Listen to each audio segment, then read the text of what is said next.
Hi, ma'am. Hi, how are you? I'm fine. How are you, ma'am? Good, very good.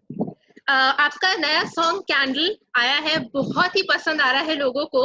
I think एक Thank ऐसा you. Talent है जो आप में पहले से था, लेकिन अब लोगों को दिखकर आ रहा है। तो सबसे पहले मैं आपसे ये पूछना चाहूंगी कि मैंने कहीं सुना था कि बचपन में जब आपकी मॉम ने आपको लोगों के सामने गाने के लिए कहा था, तो आपने सबके सामने डांस किया था, बहुत छोटी थी। ये बात सच है? नहीं, एक्चुअली क्या हुआ था कि मम्मी क्लासिकल गाना सीखती हैं और मम्मी के साथ बैठे बैठे कभी कभी हम क्लासिकल चीज गा लेते थे। तो मम्मी को जब वो उनके गुरु के यहाँ गई थी और उन्होंने कहा कि ये भी थोड़ा सा क्लासिकल गाती है, आप सुन लीजिए। तो मम्मी ने कहा कुछ गा के दिखाओ, तो मैंने कहा क्या गाऊं? तो बोले कुछ भी, whatever you want to sing, जो तुम्हारे दिल में आ रहा है अभी गाओ और दिखाओ कैसे तुम गाती हो क्लासिक। तो मैंने बोला कौन सा गाना गाऊं? बोले कोई भी गाना जो तुमको पसंद है। और मैंने स्टार्ट किया, पिया तू अब तो आजा। तो जी। उनको थोड़ा एम्बैरेसमेंट हुआ कि क्लासिकल गुरु थे मम्मी के सामने और मैं पिया तू अब तो आजा गा रही थी। जी, जी। आप अगर हम सॉन्ग की बात करें तो काफ़ी अच्छे-अच्छे लोगों का नाम जुड़ा हुआ है इस कोलैबोरेशन में। तो ये किस तरह से हुआ? कैसे मतलब ये सॉन्ग की शुरुआत हुई?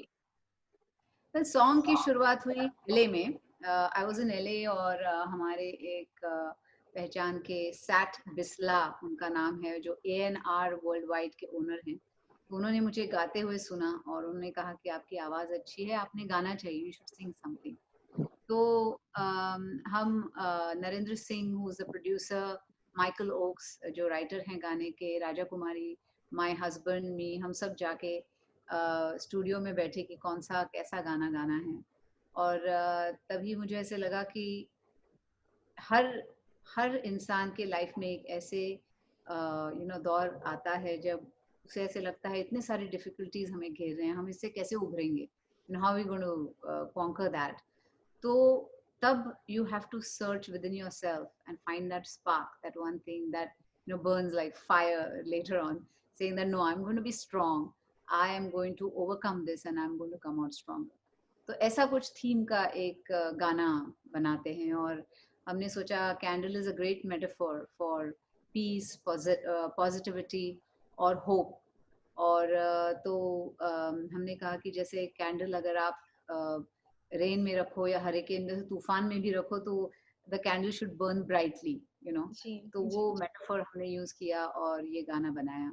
लेकिन आज जब मैं I was looking all around me, all over the world, people are going through those emotions, we are in unprecedented time। ऐसे हमने जिंदगी में सोचा भी नहीं था कि ऐसा दिन देखेंगे हम। और जहाँ world economies are coming down to their knees, there's so much, this little virus has created so much havoc, और सबको अनसर्टेनिटी, एक हार्डशिप्स नजर आ रहे हैं लाइफ में। तो मैंने सोचा कि this song will be a nice kind of appeal for positivity and give them a hope, कि it's okay, this too shall pass, everything will be fine, we just have to keep that attitude कि सब ठीक होने वाला है, and we will all come out of this together and stronger। जी। आप जब भी कोई गाना गाता है एज़ अ सिंगर, तो उसके लिए काफ़ी रियाज़ करना पड़ता है, लेकिन जैसे हमें पता है आपको पहले से ही गाने का शौक था, तो इस गाने से पहले आप कितना गाने की प्रैक्टिस करती थी, कितना रियाज़ करती थी before this song came out? मतलब गाना तो हम लोग गाते ही रहते हैं, ऑल द टाइम गाती हूँ मैं। लेकिन before we went into recording, एक वोकल ट्रेनर है वहाँ पे एलए में, उनका नाम है रॉन एंडरसन, और उन्होंने बहुत अच्छे अच्छे कलाकारों को वहाँ पे वॉइस ट्रेन किया हुआ है, जैसे Whitney Houston, Ariana Grande, the weekend, जो एक ग्रुप है, वो बहुत सारे, मतलब काउंटलेस। तो उनके यहाँ मैं गई थी for voice coaching and training, और उनसे ट्रेनिंग ली और फिर हम लोग स्टूडियो में गए थे गाना गाने। जी, जी। ये गाना इतना लोगों को पसंद आ रहा है, तो ऑब्वियसली मैं जानना चाहूँगी कि आपके बच्चों का और आपकी फैमिली का क्या रिएक्शन था when this song came out?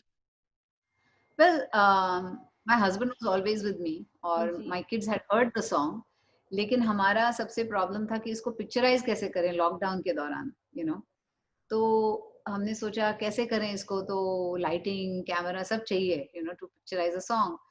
तो we went on YouTube, my husband found out कि कैसे लाइटिंग करनी है, we spoke to a few people कि क्या करना चाहिए, कैसे पिक्चराइज करना चाहिए, एंड देन वी डिसाइडेड कि घर में एक you know there is one corner which is very good and looks good in whichever bites I had done so far, तो वहां पे कैमरा प्लेस किया और लाइटिंग वगैरह किया हम लोगों ने और पिक्चराइज किया ऐसे। तो we were and we are learning things now which we had never thought of before. जैसे हम सेट पे होते हैं तभी सब एक्सपर्ट्स होते हैं हमारे साथ, जैसे मेकअप आर्टिस्ट हैं, हेयर ड्रेसर्स हैं, शूट पे जाओ तो डीओपी है, कैमरा मतलब जो सब कैमरा प्लेसिंग, लाइटिंग, ये वो सब देखते हैं। तो हमें वहां जाके सिर्फ इमोट एक्टिंग करनी है, तो कभी ऐसे लाइटिंग में वगैरह इतनी दिलचस्पी नहीं ली थी, लेकिन अब बहुत कुछ सीखने मिला इस दौरान जब हमने इस गाने को पिक्चराइज किया। Did you enjoy the technical part की लाइटिंग कैसे करने की, किस तरह से एंगल होना चाहिए, आपने वो चीज एंजॉय की, वैसा उस जी, चीज में इंडल्ज करना? बिकॉज वी रियलाइज कि light makes so much difference कि you can do the best of makeup, अगर लाइट ठीक नहीं है तो ठीक ही नहीं लगेगा, so how to light up your face and how how it should look good, किस तरह की लाइटिंग करनी चाहिए जहाँ एम्बियंस भी अच्छा लगे और चेहरा भी अच्छा लगे वगैरह। It was a big learning experience for us और जी बहुत मजा आया।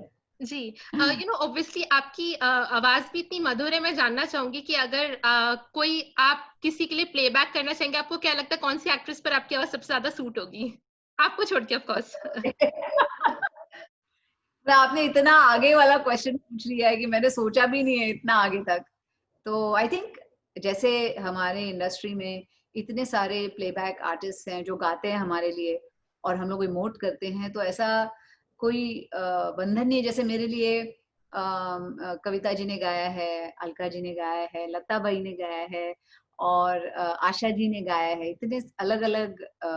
सो इट्स ऐसे नहीं कि एक आवाज है जो किसी को सूट करेगी, आई डोंट थिंक। जी। आप अपना लॉकडाउन किस तरह से बिता रही हैं, आपका रूटीन कितना चेंज हुआ है पहले के दौरान, एंड मतलब क्या क्या चीजें जो आप नहीं कर पाती थी ड्यू टू टाइम, जो अब आप इंजॉय कर रही हैं आजकल?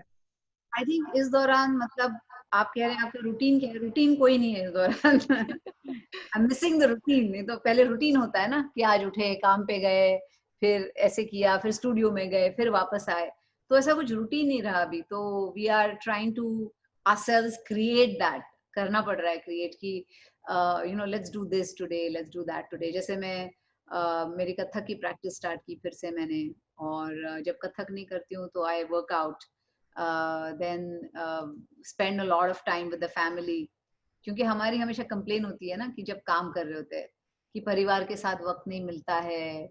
डिनर ही एक टाइम होता है जब पूरा परिवार बैठ के एक साथ कुछ बातें कर लेता है थोड़ा सा। और हमारी बहुत सारी इच्छाएं भी होती है लाइफ में जो रोजमर्रा की जिंदगी में हम इतना बिजी हो जाते हैं, कर नहीं पाते हैं, तो हम कहते हैं अरे टाइम नहीं मिलता है, मुझे ये करना था या वो करना था। तो मैं कहती हूँ कि अब वक्त है। आपको कंपलसरी वक्त मिल गया है कि कुछ करें आप।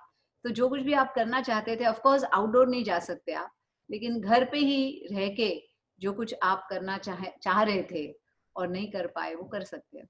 जी। मेरा लास्ट क्वेश्चन ये होगा आपसे कि कुछ टाइम पहले ऐसी खबरें आ रही थी कि आप एंड प्रियंका जी कुछ डेवलप कर रही हैं साथ में, in the West, you as a producer and creatively, वो बात में लाइक हम लोग देख सकेंगे आपको साथ में कोलैबोरेट करते हुए creatively? Well, lovely, would be lovely if it happens. लेकिन तभी जब शो हम लेके गए थे तो एबीसी ने एक दूसरा शो सिलेक्ट किया था, लेकिन it's still in the pipeline, so it's never done till it's done, ऐसे कहते हैं। जी जी। मैम बस last question, sorry I am extending, but अब आप अपनी लाइफ में what are you looking forward to, because एक तरह से आपने हर तरह की सक्सेस देख लिया है, बाहर से हम देखते तो everybody thinks that you have such a beautiful life, now what are you looking forward to in your life, what do you want to do now? जैसे बहुत सी चीजें हैं, मुझे हमेशा I want to sing, so now I have sung and I have enjoyed that, और लोगों को भी पसंद आया है, which is a very positive thing for me. जी और उस पे कुछ और करना चाहूंगी आगे। लेकिन काम भी है, जैसे जैसे ही लॉकडाउन खत्म होता है, आई एम डूइंग नेटफ्लिक्स के लिए एक सीरीज कर रही हूँ, वो स्टार्ट होगी। मेरे जो डांस दीवाने शो है, जो रियलिटी शो करती हूँ, so that is going to start, so lots of things are happening. लेकिन तब तक आई थिंक सबसे ज्यादा मजा आ रहा है बच्चों के साथ वक्त बिताना, और फैमिली के साथ जो वक्त मिल रहा है उसका हम पूरा एडवांटेज ले रहे हैं। थैंक यू मैम, हमसे बात करने के लिए बहुत बहुत शुक्रिया। एंड ये गाना सच में बहुत ही खूबसूरत है एंड हम लोग बार बार सुन रहे हैं। Thank you so thank you much. So much ma'am, thank you. Take care.